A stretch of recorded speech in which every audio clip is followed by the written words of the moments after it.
Hello, everybody. How's it going? I hope you are doing well. I hope you guys can hear me. Um, so I'm excited in that we've got the drawing for the incredible possible raffle giveaway at the Arkoff Center, the Amazon Research Center for Ornamental Fish. Tomorrow, Dr. Anthony will be doing that raffle drawing, I believe. And I'll try to get it's not going to be on his channel, it's going to be on another channel. And I'm not exactly sure why that is, but I'll try to post the information because if anybody wins, or let me put it this way, if I win, if my name wins and it's not the first ticket I purchased, if it's the other ones, any of the other ones, if they get selected, then we'll do a random drawing for everyone who commented on the video that's up where I said I would, buy a drawing entry for y'all. So I'll just basically add up everybody in the comments, put you guys in the random drawing generator, and spin the wheel. So if you're not entered into that, you might want to be, just in case we end up, you know, winning. So how's it going, everybody? I don't know if you can tell or not tell, given the camera and everything, but I am having a lupus outbreak and the start of what usually turns into a butterfly rash. It starts on the face and forehead, and then it turns into a rash if I don't stay on medications. So yet again, I have I have um, there's a chance that I'll be dragging during this live stream, and I'll try to call it early if that's the case. If you guys see that I'm getting tired or whatnot, it's because I had to take the equivalent of prescription strength Benadryl. That's like, what would it be? I guess it's 75 milligrams of hydrazine. So Benadryl usually take 25 milligrams. So I guess it's like 3 or 4 Benadryls. And it always makes me tired, but I just took it just now. So I'm hoping that I can get through this and not be tired. But I just wanted to give y'all a warning. But, oh, okay. Thanks, Andy. You think he's going to have it because he couldn't get the raffle generator to work. Okay, that makes sense. Well, if anybody knows offhand what that channel is, I didn't have a link handy, but I'd be happy to anchor it or post it if we do. If someone here does have it, I'll pin your comment. But otherwise, I'll try to find it and post it after this show. I'm going to give Dr. Anthony a call. So how's everybody doing? How are we feeling? Also, I see that ADHD Aquatics, which always love that name. I see that you are an illustrious member yet again. So thank you so much for rejoining and congrats on your raise. Um, yeah. ADHD Aquatics, do I have a history on the Neocaridina shrimp? So I don't have it quite the same because it's not known exactly who the key people were, if that makes sense. Hold on, my computer's, I have to minimize this thing telling me update your software. Okay, there it goes. Um, I there's not really the same story because they weren't as high money. They weren't worth thousands right off the bat. They're worth more like hundreds at their best. And so there was a little less secrecy. Plus, it was also known because their wild form already looked red. Or it could be Choco, which is the chocolate ones, or Palmata, the snowball ones. But basically, they knew that the Sakura was a wild red, or the cherry version of it was like a speckled rusty red shrimp, that was around, and then everything kind of derived from those various morphs that were found in nature. But I do have a bunch of videos that say, okay, first they discovered there's actually three, and the third one's probably the best information wise because it was information 6 years ago and then 4 years ago that I posted. So this is one of the first big deep dives I did on the channel. Um, Trying to call people at different universities, and also they hadn't done a lot of genetic work at the time, so it was all down to talking to the early shrimp keepers and figuring out what they crossed with what, and then also that being confirmed by multiple sources. And once it was, then we you'd say, in the research process, yes, okay, so three different people claimed that crossing this with this ends up making these eventually. And there's some random mutations in there, like the really and Riley stuff, uh, that the stripes on them and the clear spots, that seems more random and it's hard to track. But regardless, in which order the shrimp colors were created, and it goes through all that. So yeah, um, that's out there. The nano aquarium guy, Alex has a video on how to swap substrate. Yes, definitely do. So how's it going, everybody? Clear box swimmers, welcome. Gardaki's playground, what's going on? Jeff Kane, hello, sir. Your bet, I think. Wait, or was it your bet that won with me being 5 minutes later than the start time said? I usually try to, like, my plan is to get here 5 or 6 minutes after my start time. But the problem is when I changed my thumbnail earlier today, I had a start time originally of 5:05, and then I changed it to 5:15, and I don't think it updated anybody because it didn't even show up on my end other than in the editor and on StreamYard. So there might be, I don't know what the delay is, but there might be some issue there with the way StreamYard streams when you set them up communicate with the YouTube app. It might be a lag time. Uh, the Nano Aquarium guy, good to see you as always. Definitely, we will be doing the aquascaping stuff soon enough, which I'm sure you'll be happy to hear. Craig's Catfish Caves, what's up? First class fish, how's it going? uh let's see here. Craig, hello. Uh Krivasan, hello. um let's see here. Who else is in here? Who else is in here out of y'all? Sketty Nona, Chris Davidson, the Aquatic Morning Show. Jess, what's going on?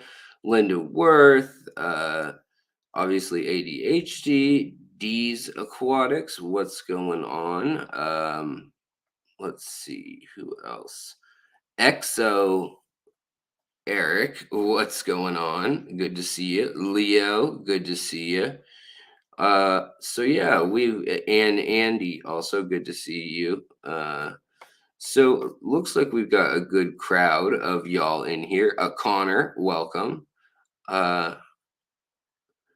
Orange tangerine tigers seem to be tougher than neos. They are bred in all different pH and GH, but there are different morphs. But are there different morphs? Well, there's orange tigers are caridina, and they've been officially called. They used to be called serrata, and now they're being called what are they calling it? They have another name other than serrata for it. I'll have to look.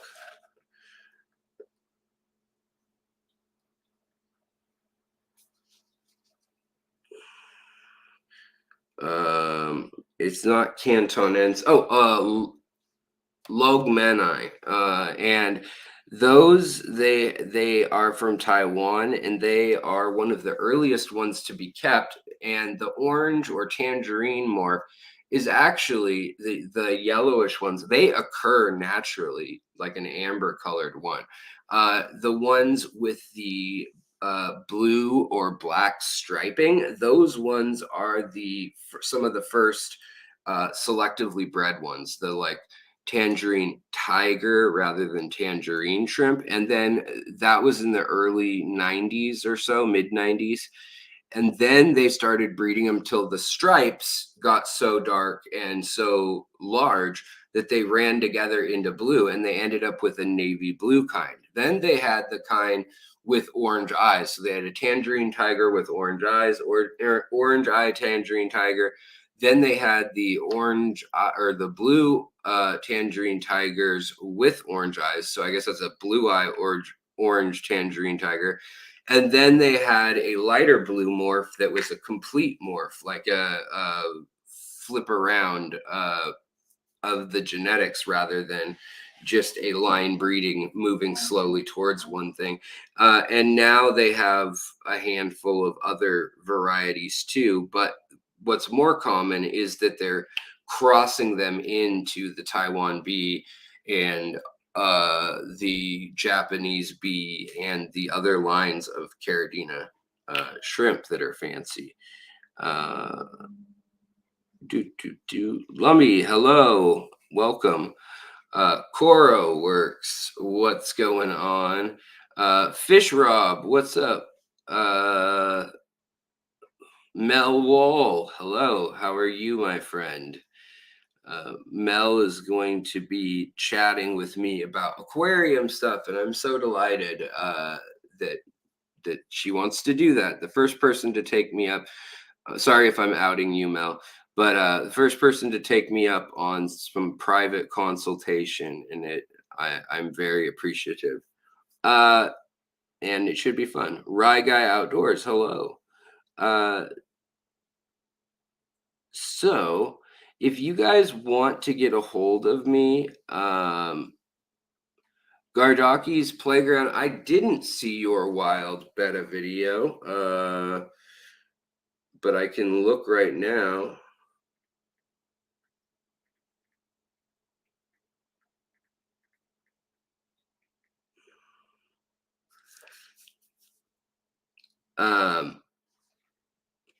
Not outing, you're excited about it. Well, then good. I'm glad to hear that.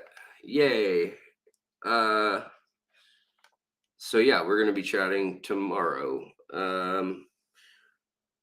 No, I haven't seen your wild betta video, but now I do see it. And I will here, I'll show everyone else too. And I will, not your average betta. I will say, I'll say, I will say, Alex, or anyone else if you can, what do new Caridina has what to do for Caridina that has iliobiopsidae? Looks like a green lichen on the belly. Yeah. There is a treatment out for that now, but it involves several medications that are hard to get in some states and not legal to get in Europe or Canada. And you would need a prescription up there for them, but they did figure it out with the help of Rachel O'Leary at the Florida Aquaculture Lab.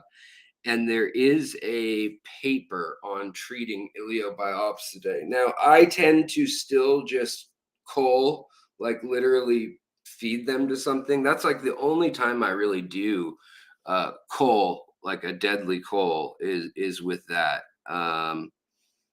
But oh, Mel, thank you. You like the new betta video. Yeah, those betta compunctas are awesome. I'm so stoked to have them. Lawrence Kent brought them back for me. And Lawrence is gonna let me come film down in his fish empire. He's got a whole basement. It's like a fish room that's bigger than mine.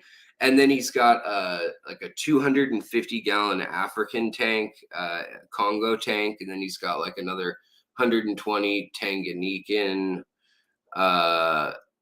or no, Malawi. and then he's got a couple other ones just around, plus a bunch of native fish tanks now. And that's a lot of what I wanted to talk about today. I wanted to talk about fish tubbing, if you guys are up for that. Um, but it is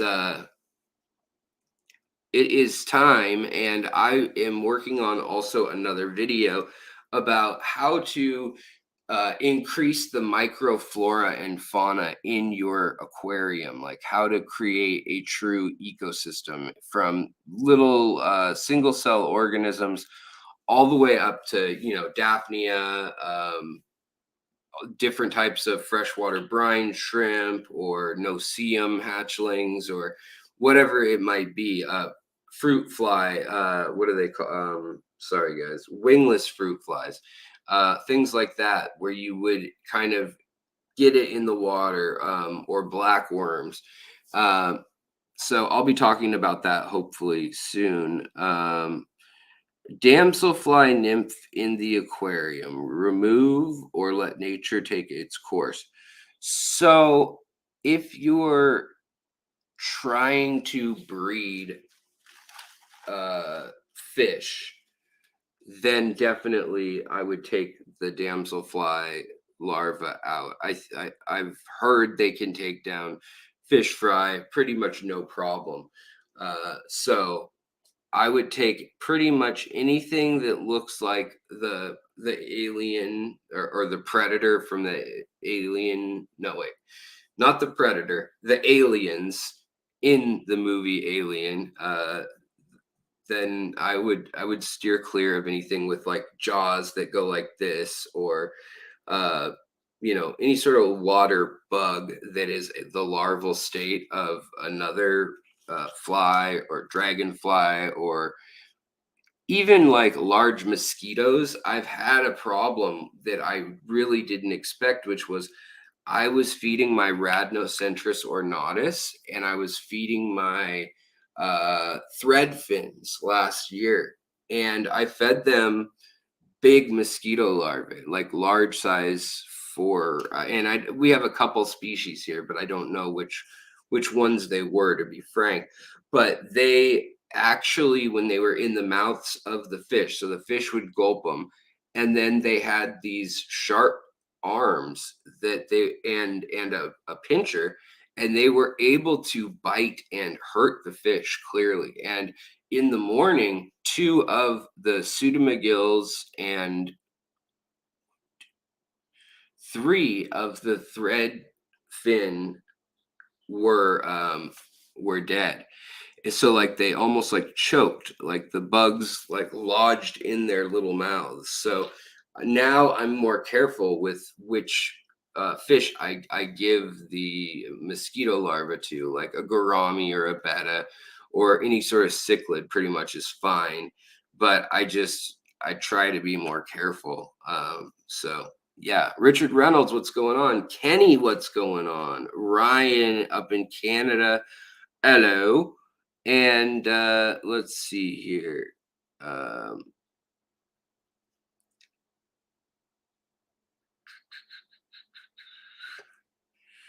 um, all right. So that kind of brings me to one of my first points, and it is, what fish can you put in your ponds?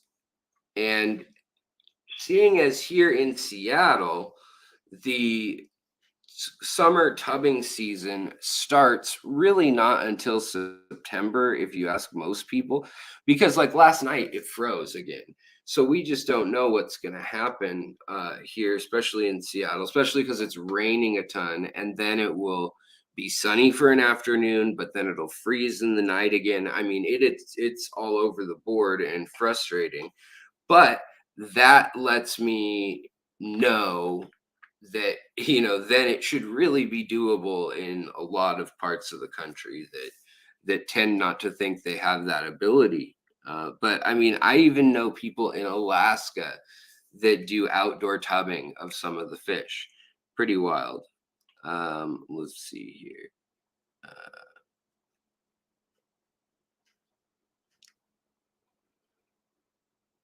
And sorry guys if my blinking is off too. Channy UK #1. You will have to destroy your aquascape and remove a few hatch. Wait, what? Channy, what's going on? You will have to destroy an aquascape and get them removed. Oh, mosquitoes? Is that what we're talking about? Or um yeah, I agree with what Coro said, which is get the turkey baster. It works really well, honestly. Um, and just grab them out of there and either feed them to some bigger fish or just be careful. The small mosquito larvae are great for almost all fish. Um, Rainbow shiners outside. Yeah, that's awesome. That is awesome. Yeah. And, some species, like you're saying, you'll need to figure out flow and aeration and things like that because they're colder water species. And others, they don't care at all. I mean, like the paradise fish, it'll be good in totally stagnant water. Um, Richard Reynolds, what's up? Connor Costello, what's up? Um, all right. So yeah, as per normal, just write at Alex or at Fishery if you have a question. But let's pull up um, something that's going on that I want to remind y'all of one more time, which is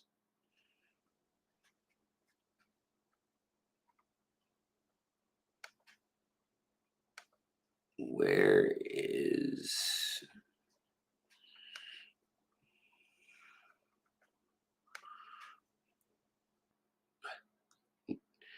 having trouble with the StreamYard settings today, getting the screen share button to work. All right, let's see here.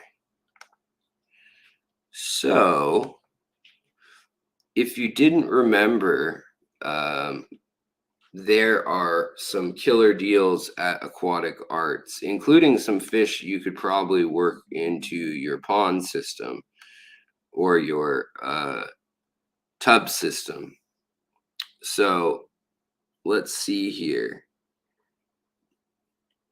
Dragonfly larvae always make the tubs interesting. Yeah, they tend to be able to kill a lot of fry and a lot of little shrimp and a lot of other things too, like mosquito larvae and all that. Like they are just an apex predator of the microcosm of a pond. um, should I tub my glow light danio or smaller el tigre endlers? Coro's asking.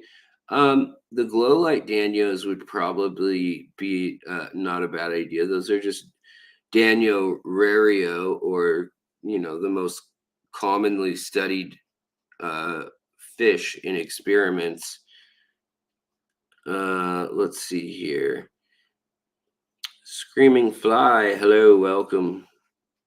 Uh, Curtis, what's up? All right, so Aquatic Arts through tomorrow night has a 20% off sale if you use the code Fish Story 20. And they probably, let's see here, they're probably going to be out of quite a few things. Let's take a look though. Let's have a look see here. All right.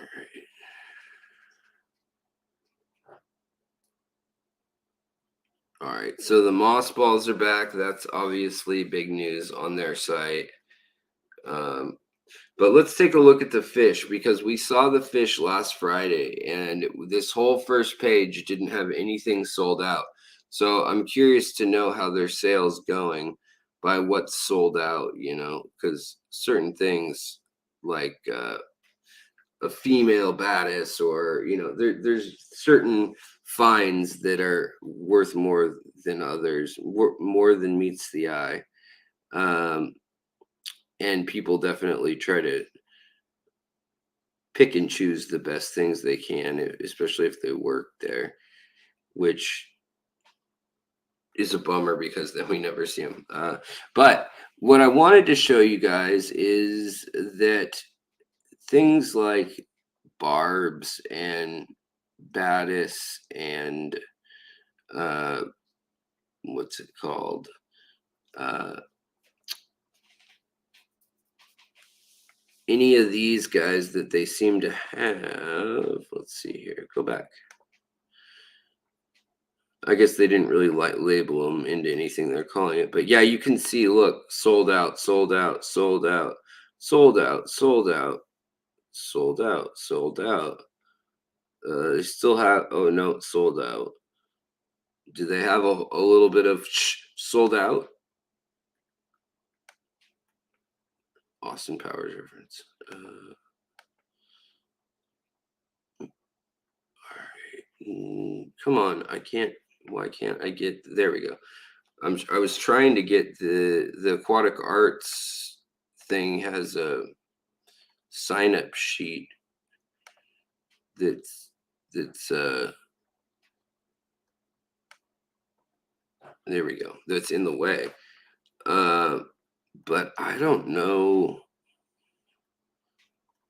if they have got any of these fish that they had the other day. Hardly.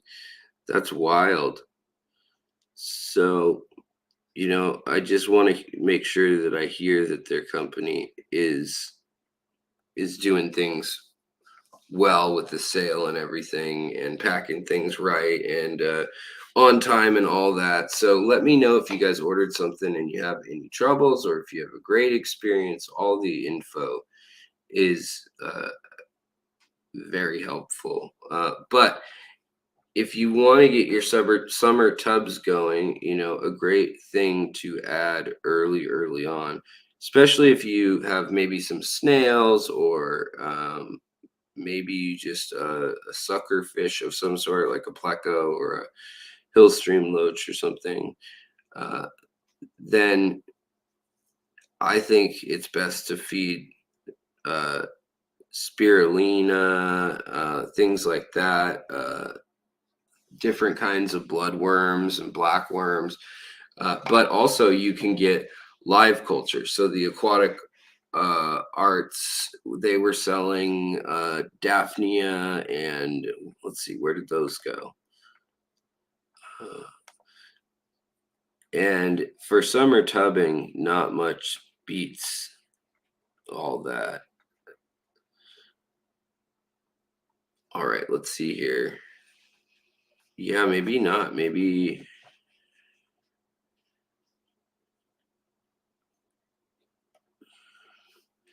Yeah, they're out of so many things, but they still have a lot of shrimp and they still have a lot of botanicals. But my guess is that today's the last day they could drop something. Look, they even put the look at this. They put them on sale even more. The tangerine tiger shrimp is $39.99 for the breeding, a little breeding group, which is pretty wild. It's pretty cool. Also, some of the other lines, like the red really here, I think those are a great opportunity. Super inexpensive, uh, and a good way to get into the hobby, or if you want to try out doing tubbing in a temperature you're not quite sure of. These kits, I mean, you could easily get these kits, set them up in a 2.5 gallon like I did in the other room, and then they just pay for them. So let me see here. StreamYard, come back to me.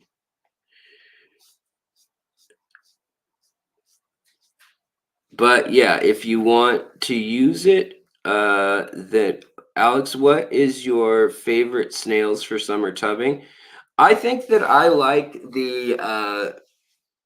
honestly, I like the snails that I get around here in Seattle.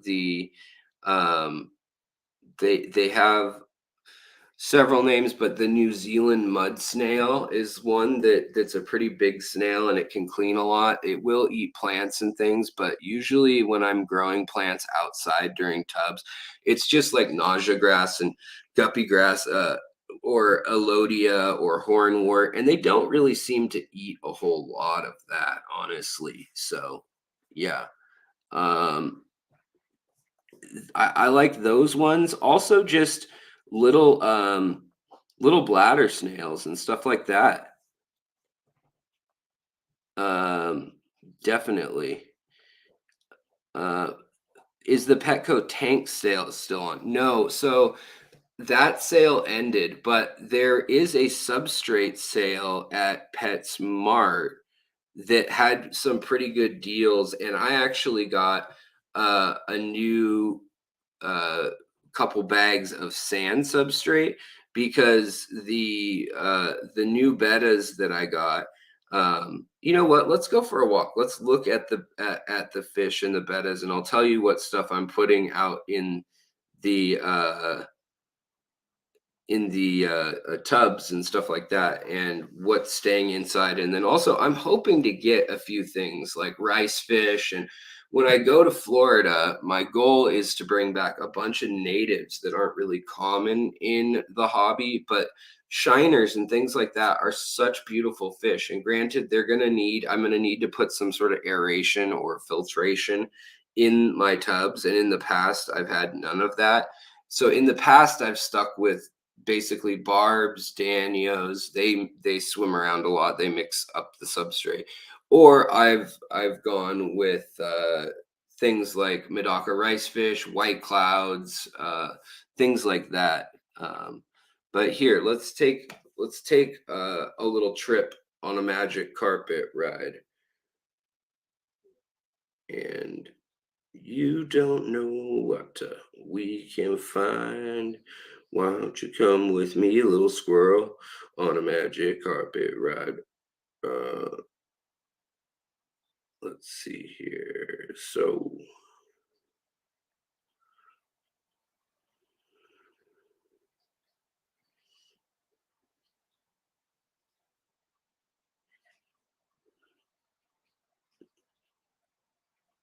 all right. So we'll get this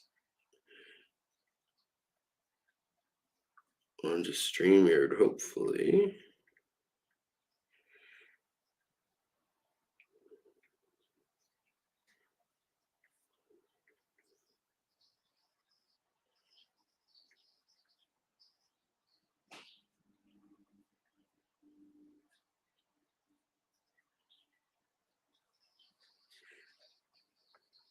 Um, Sorry guys, I don't know why this is taking so long to load. Maybe slow internet too. Maybe it's my slow brain. All right, hold on, I found it. Got it now. Now there's no pop-up windows.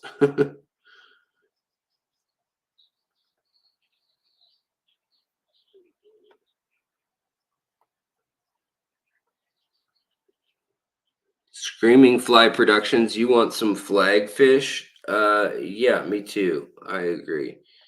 Um, so hopefully I'll bring back some of them, because they also love eating algae and all that jazz. Um, all right, so hopefully we won't get feedback here. So we're gonna mute.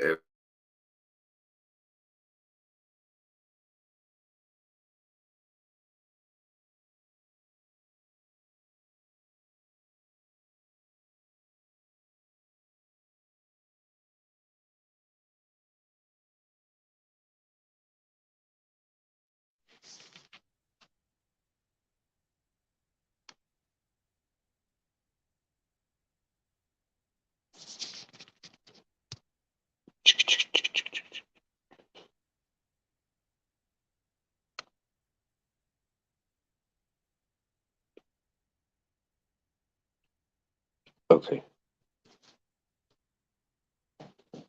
So another thing that is pretty darn helpful is if you go to online and you look up average climate map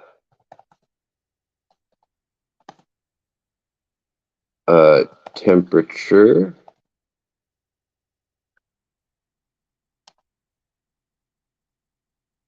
And then you can go to any country. So you say Brazil. And the Weather Center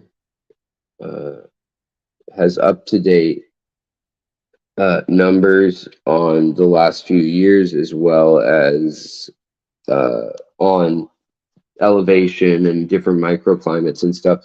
But if you take a look here, I'm just showing you real quick. I'm not going to pull all up, but you can see very easily all the different biomes and areas in difference in temperature. So all the way down in the green, that's like 68 degrees as the high. So that means it's not really even tropical anymore. And that's like where the Corydoras,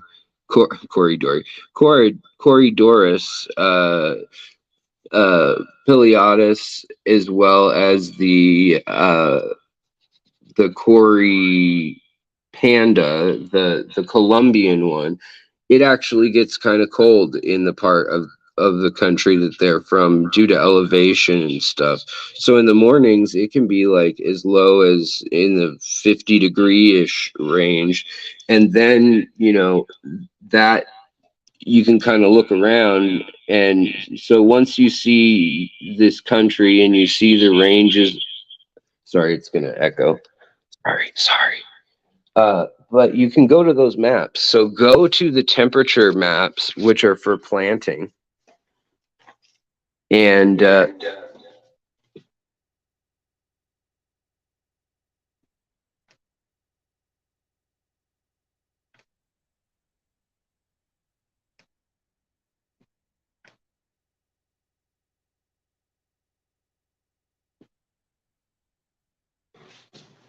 okay, so go to the temperature maps for planting, and that can tell you where you should be planting different plants, obviously, but that tells you where you can put your fish. And you know, you can tell, like, okay, this fish can withstand 60 degrees because clearly it's 60 degrees in that area frequently. Did I see Bentley's stream name by chance? I did not. Hold on, let me turn this around.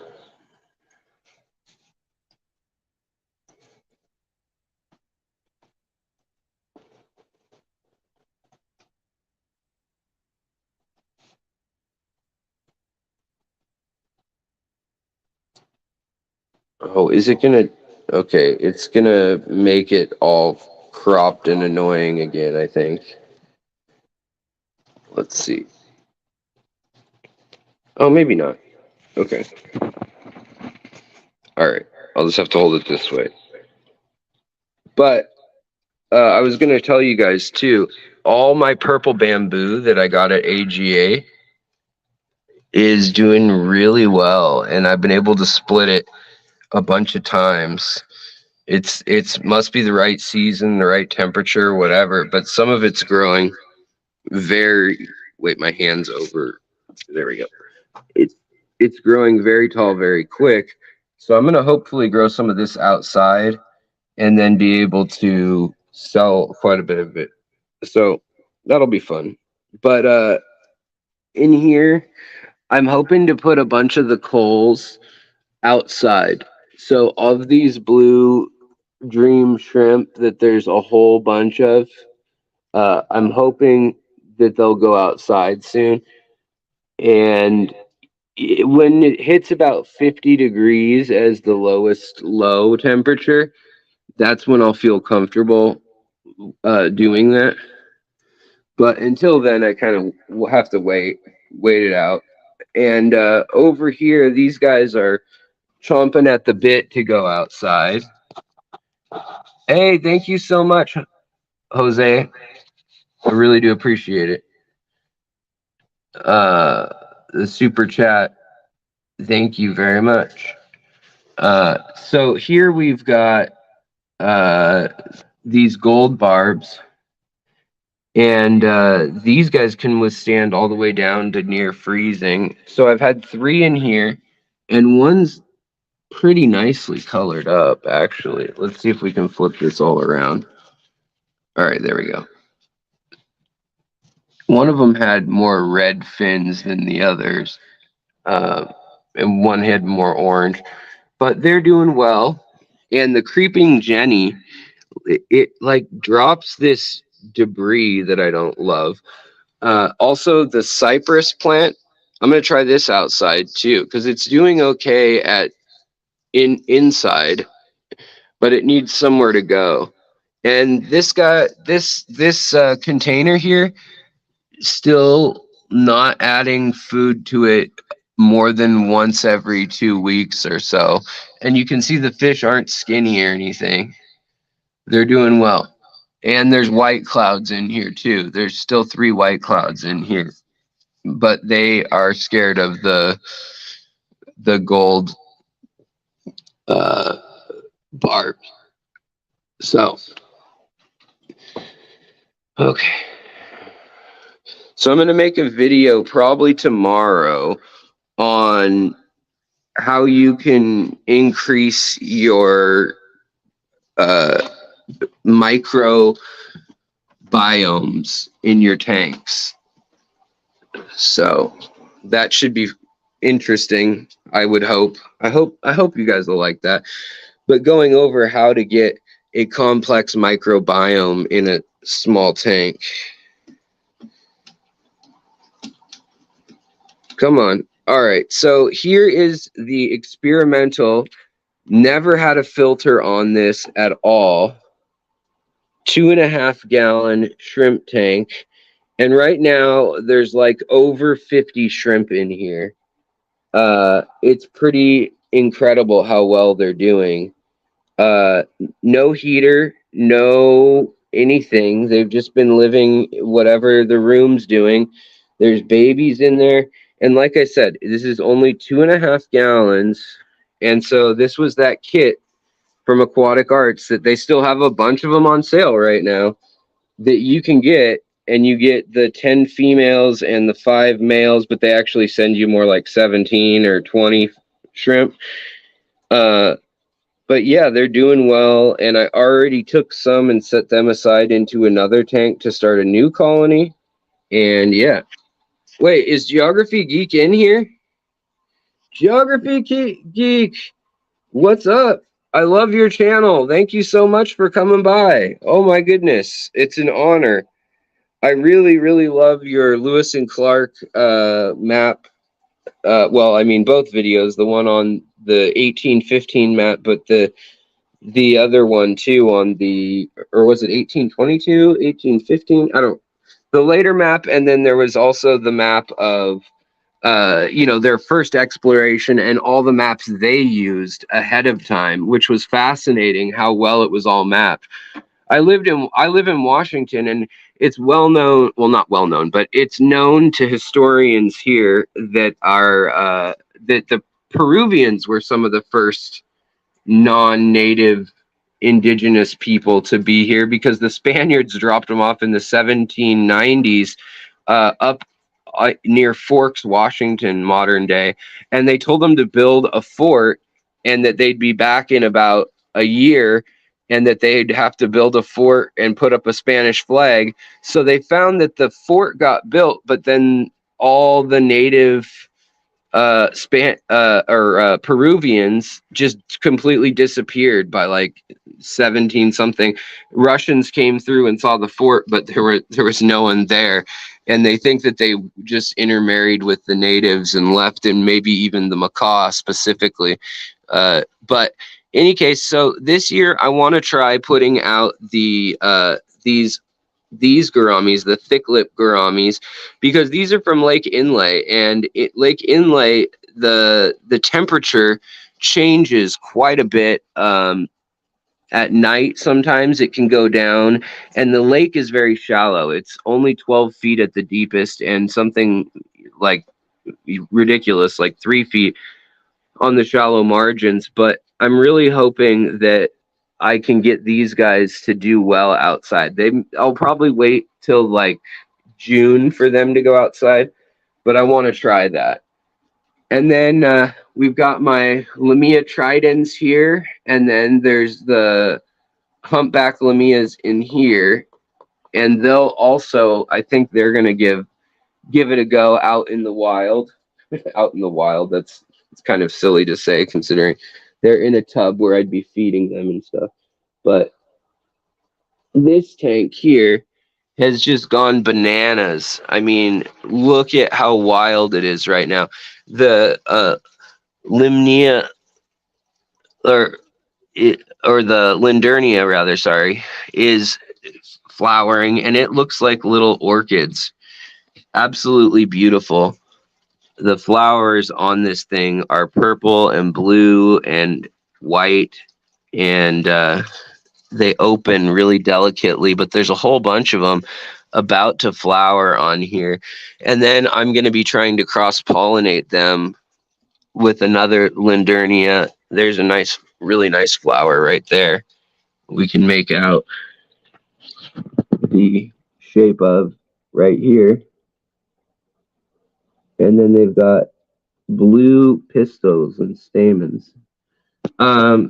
Also, this stuff is a local plant, and so Persicaria, as well as Persicaria and there's one other one that I'm totally spacing on, but they will be growing out in the pond this year too.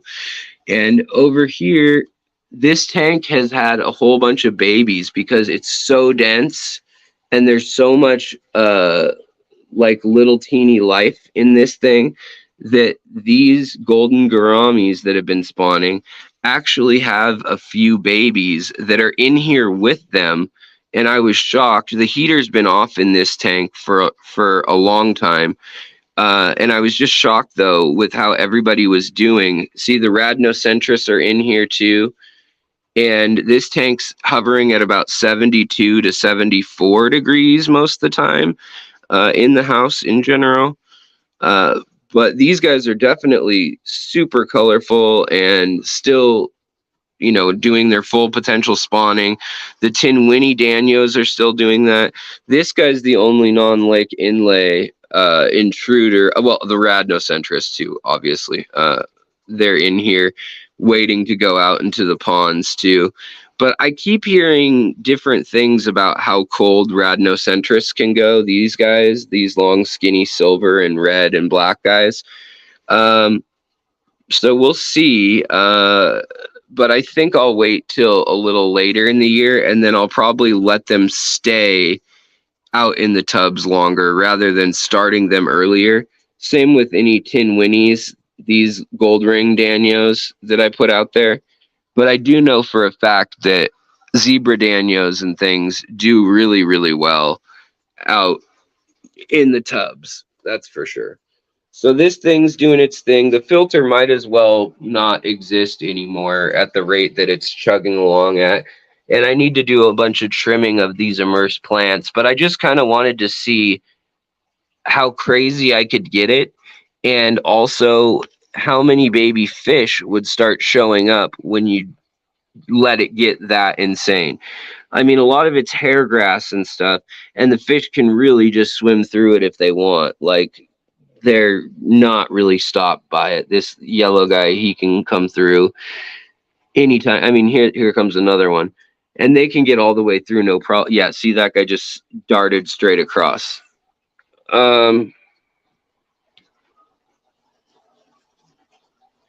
Alex, Geography Geek, put in a music request for you to sing Dora's I'm a Map. Oh boy.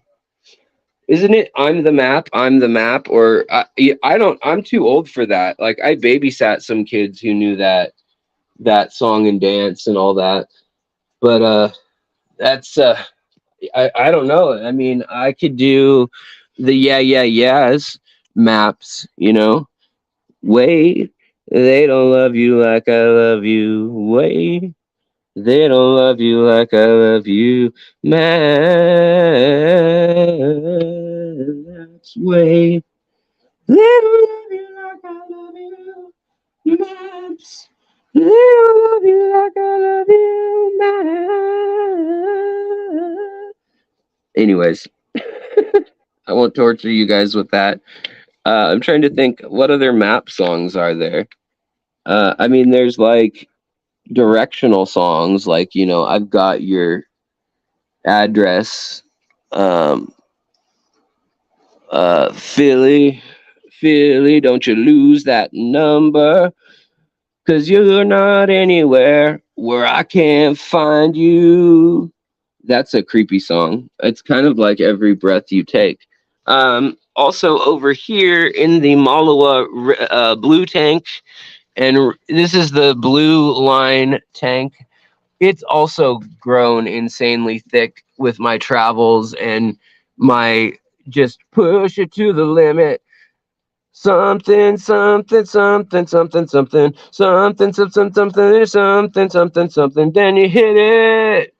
But these are the 3-spotted Tenga from Borneo. Tenga. Oh yeah, I've Been Everywhere by Johnny Cash. Definitely.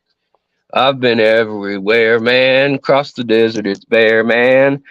Breathe the mountain air, man. I've been everywhere, man. Travel, I've had my share, man, but I've been everywhere. Uh, the darndest thing about that song is I can sing it all the way through when I hear it, but if I don't hear it playing, I don't remember all the, Waterloo, Kalamazoo, doo doobadoo doobadoo, that thing. But yeah, a lot of these plants will be going out into the tubs. The cories won't be, not these ones, but the half beaks, they're doing well in this tub right now, and I'm happy about that. So are the annulatus, or annulus rather, rocket killies. They've been doing good in here. And none of those fish, the cories, the half-beaks, and the rocket killies, seem to do any harm whatsoever to even the smallest baby shrimp, which is really good. I mean, that makes me really happy. Some of the smaller half-beaks are up in here. I haven't seen a ton of babies, but there may be some now. And you can see how blue the shrimp colony is getting. Let's see if I can show them off a little bit more, get some more light on them. Yeah, there you go. You can see they all these guys have a blue hue, sky blue.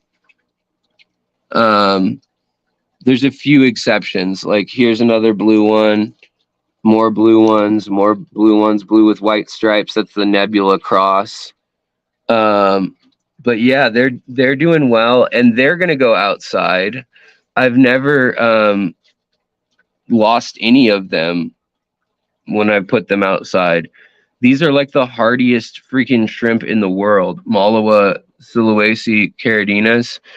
I don't know why they're not more popular. I really don't. There's a clear one, like the original phenotype, and there's a light blue one next to it. Another clear one's coming in here. Oh, there's a red one. That's a big old red mama.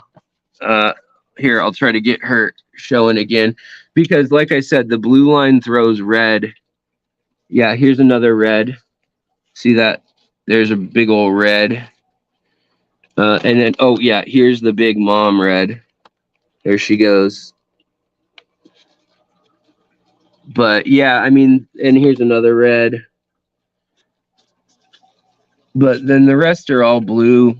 I'm blue, da ba dee ba ba da da ba dee da ba da ba dee ba ba ba.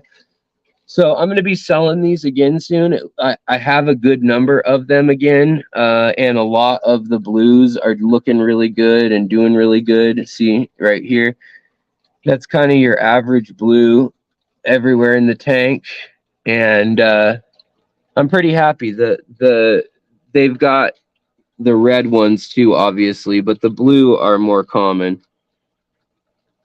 So yeah, and there's another red one. But they're doing their thing in this tank. So yeah. Oh, and somebody dropped me a $20 super chat, and I've been such a jerk. I didn't even say thank you. My oh my. How time does fly. And Alex is a rude kind of guy. Airsoft GI. So I'm in SoCal. I actually left my tubs outside all season. I'm keeping Buenos Aires Tetra, White Cloud, Platinum Rice Fish, and Rainbow Shiners. I can only confirm that the Rice Fish and Tetras have different generations. Right on. Yeah, I bet down there, I bet they're all fine. I bet they're all fine. Let's see here. The Buenos Aires Tetras, if you look at a map of South America, you'll see that Buenos Aires is not as hot as the rest of like the Amazon and stuff. Now, I also have the baby bettas that I haven't really shown on the channel for a while. I don't know where they are. Here, I'm going to put my flashlight underwater in hopes of finding them. Hopes of scaring them. Now, there's one right here that's still tiny. Or two. No, one. But the other ones, where the heck are they? I don't see them.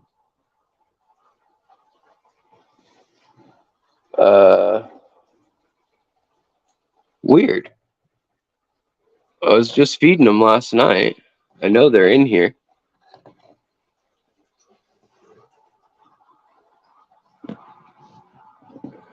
There's a few of them that are getting pretty big too. Well, shoot. I'll have to get the stool and the ladder and oh wait, there's one. So yeah, they've all taken on this beautiful blue-green hue, which I have no idea why. Like there's the biggest one of the babies from my Nemos, and that's from Rasbo here. So I get the iridescence was passed on, and I get the blue, the galaxy coating, but then the other one, where's she at? She's in here somewhere. Where are you? I see all in this tank. Where are you? Oh, here you are. Come back. Come here, honey. So there's the little female. And they've been kind of sparring a little bit. She's been a little bit angry. But that's who crossed. And I end up with freaking blue fish. I don't quite understand how that happened. Yeah, there's another blue one. There's a blue one over there. There's a blue one there.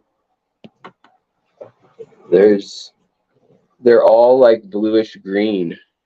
Might just be their baby colors. I don't know. A lot of times they'll turn colors mid-life. So then these guys are a newly acquired fish today. And these are Pethia galatia. And they're just a striped barb from India, Myanmar, Bangladesh, and they're supposed to also withstand some fairly cold water. So I don't know. We'll see. We'll see how they do. Also, if I scoot it aside, scoot, baby, scoot, baby, scoot. Whoa, that was the dojo loach. Did you guys see him flip his tail? Is he in here? I mean, well, duh, he's in here, but I'm saying, is he? Sometimes he hides along the front. There's a big old dojo loach in here. I've been back once, but I've been hunting for dojo loaches in the local lake where we found 50 of them 2 years ago, and we found a few last year too. So I've been checking, and I'm going to check once a week until it's time, until I find them. But here we've got rice fish, little platinum and little blue Miyuki rice fish and crosses. There's some silver, there's some platinum, and then there's the Miyuki. And then there's the big old Dojo Loach. And man, that thing is getting huge in there. He's gotten probably 6 inches. So, yeah. And then, you know, the other thing that I could easily put outside are the sunfish, the pygmy sunfish. Oh, there's a big colored up male in the back there. He's coming, I hope. Let's see. Is he going to come forward? He's all blue. Oh, it's not showing up very well. The one down low, he's blue and metallic. Are there any others that are that color right now? Anyways, so I've got their tank there. There's some in this tank, and there's also some white clouds, and I got these not too long ago. These are yellow-finned white clouds. So look at their finnage. I paid too much money for these, but their finnage is awesome. So on the males, check out this finnage. The males have insane, beautiful finnage. Sorry about the glass not being super clean. Let me scare them forward again.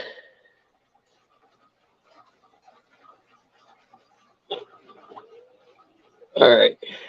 So, and it's yellow. It's yellow instead of just red on the bottom. See that? Males are absolutely beautiful. I mean, look at that.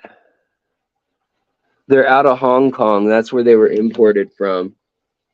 And they were over $10 a piece, but they're beautiful. Ooh, I shouldn't have turned the light on here. And then we've got the chocolate gourami, and I'm just waiting for her to spawn. I mean, she is so ready. The males are all doing their gray color thing, and she's just electric. Like, I stressed her by filming her, but she's lit up like a Christmas tree. Now she's getting stressed. See, she's losing the color. But when we first saw her, and this other female here, these are the ones I raised from brand new baby fry. And then the thread fins are getting bigger than I've ever seen thread fins get. I mean, they're probably 3 inches long. Definitely not nano fish per se. Kind of odd that they've gotten that big. Definitely kind of odd. But since this whole tank is real good at jumping, we keep the water level low in here. And then we've also got the other kind of little sunfish in here, the Gilbert eye. Then we've got a betta Reuben or Ruber doing its thing. No mate though. It killed its mate months ago. So that's a bummer. But the Empire Gudgeons, they're doing good. They're pigs, they're crazy, and they're spastic. Then the Betta Machiensis are doing really well, really beautiful. I mean, look how beautiful they are. And if we turn the light down on them, I mean, you can see the color of them, and there's a female. And then over here, this is the new one I just did that whole episode on, as well as the deforestation of Borneo and some of the geopolitics of Borneo moving their capital and China investing in the country, which isn't helping anything. It's my scud tank. Watch when we hit the top of it. Watch all the scuds that come flying down. I like doing that. It just happened. It only works like once or twice every few hours, but they do that. And then this is the male. He's not very colorful right now. And the female is bigger, but she's in the back somewhere, I guess. Let me shine a light on her and see if we can get her to come forward. But they're in quarantine at the moment. Even though Lawrence Kent's who kept them, so they're probably fine. But I just, they're a real rare fish. And even though the ICUN won't do any studies to tell us how their populations are doing, it's pretty clear that they're going to be going extinct very soon, especially because they're talking about building the new capital of Indonesia. They're moving it from Jakarta, and they're going to move it literally right into the dead smack of the middle of the Borneo jungle on the river that they live in. So that's definitely a bummer. Bummer, man. And then in here, this tank's just kind of a mess. There's apistos in here, but this tank is going to get turned into, see all the algae in here and biofilm and stuff. This tank's been running for 6 years. It's just been running too long. So there's the Hong's Loai apistos in here, and a couple Tin Winnie Danios might still be in here. I don't know if the apistos might have eaten them. But this tank, we're going to plan on turning into, what is that? It's a snail, Malaysian trumpet snail. Going to plan on turning that back into a panda loach tank, I think, depending on funds and so forth. I miss my panda loaches badly. But yeah, so that's kind of the rundown of the stuff that's going outside. So these beautiful guys and gals, I'll have to get some still photos of them because their finnage is just extraordinary. I almost want to spawn them indoors because I'm worried I'll lose them to birds or raccoons. Oh, and then I also have these guys, this trash tank. You can see all the junk on the floor. But more gold barbs that were all outdoors last year. These were all born outside last year, whereas the adults in that other tank are all the ones that were adults that gave birth last year. And then there's also some more rosy barbs back here, and they're going to go outside. If I can ever catch the little buggers. Oh, also my Beckford eye pencil fish. They've had some babies too, which is cool. But yeah, that's about the sum of what's going on in the fish room. We've got some bettas that are spawning up there. In with my guppies, which I know is a weird combo. Then the Lamia tridents, the Lamia humpbacks, and then, oh, here we go. Here's right up front some of the betta babies that are growing quickly. They're growing quickly, eating scuds and Daphnia. So not a lot survived because a few of them grew way faster than all the others. And that female there, she ate all her siblings. So I should have split them up better. That's the moral of the story.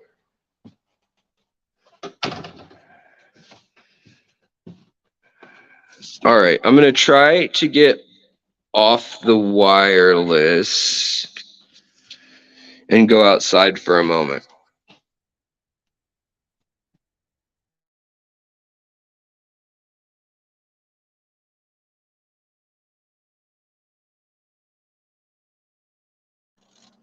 Okay, are we still good? Are we live?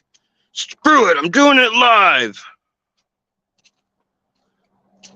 So this is, you saw movement here probably.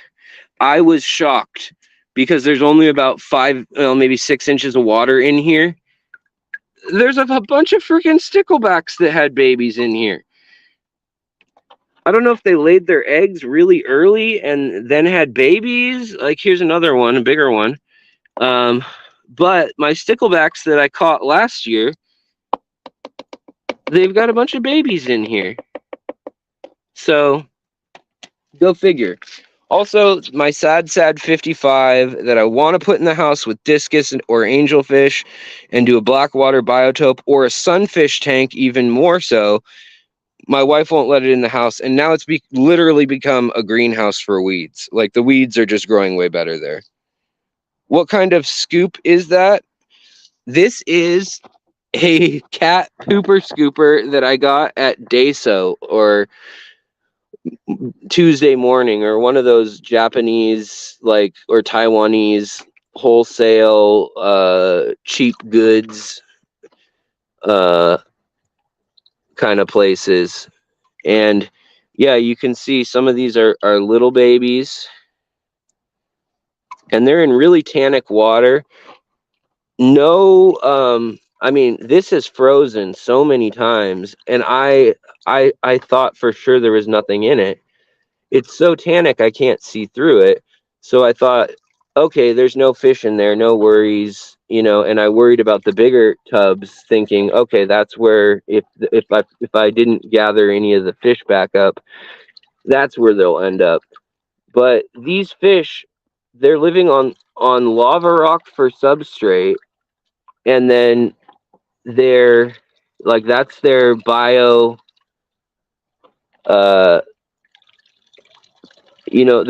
see, some of them are really tiny, but that's their whole source of the nitrogen cycle, and it works down near freezing because those fish do not like nitrogen. And then over here I've got my Daphnia tub right here, and hopefully mosquitoes soon. We'll see them coming soon. And then right here you can see some odd creatures are dwelling in here, but there's also a whole lot of cyclops, and that's because this is acidic with a whole bunch of tannins in it. So there's a whole bunch of cyclops in here. And then check out all these catkins falling from my beautiful magnolia tree. So I can add these for tannins, and they don't seem to change the pH, which is really interesting. They turn the water brown, but they don't change the pH, whereas the magnolia leaves do. But this thing is about to be lit up incredibly. As the sun sets every night, it's starting to light it up, and you can see that every single possible spot on this tree is going to be flowers. So yeah. And then, of course, I've been throwing my fish water into the raised garden bed. And then we've started garden beds over there, too, that are still covered with the winter cover-up. All right, guys, let me turn around. Every now and then I get a little bit tired of singing this song every time I stream. Turn around. Here we go. They make it so clunky to change any settings in StreamYard. It's very, yeah. And look at that. Look, I knew I'd have a full butterfly rash with the lupus by the time we were done. So I got to go rest, guys, before this turns into something real bad. The butterfly rash in lupus is not a good sign. So I'm sorry if I've been a little bit loopy today, but I feel like we communicated what I needed to communicate. So head over to Bentley's stream if you want to keep streaming. Bentley Pasco is where to go, and hit him with the hashtag. I wanted to say, hell no, we won't go unless... But no, I don't have anything clever to say. How about hashtag where's the beef?